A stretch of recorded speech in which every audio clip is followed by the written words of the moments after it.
Club sports at Loyola have been a successful staple here for years. Clubs such as Quidditch and rugby have drawn attention and gained popularity, but clubs in the past have faced issues with SGA and intramurals that people may have overlooked. The only issue that's really been is that they try to do this thing where each organization can only get one conference per semester, so that we're then looking at trying to find out how to pay anywhere from $5,000 to $10,000. I didn't mind spending that money, or dabbling into my family's finances and asking my dad for it, but everybody doesn't have that at their fingertips, and everybody isn't that willing, to bend over backwards for complete strangers, that you go to school with, to represent a school that sometimes it doesn't really feel like they have your best interests at heart.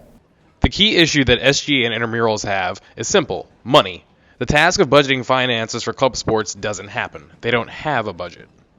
We used to have a line item budget in the department, but we don't have that any longer, so all of the funding currently is coming through SGA. If in the future that is the best way to help club sports by putting a percentage of the budget towards club sports, then that is something that we'll absolutely look into. But as of right now, we have not seen as much of a benefit of putting a portion of club sports out of the budget.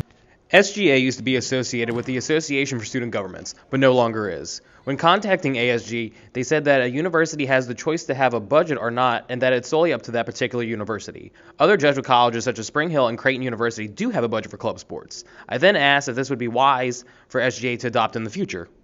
If there was a little bit of budget just to get a coach, I know people would be more interested.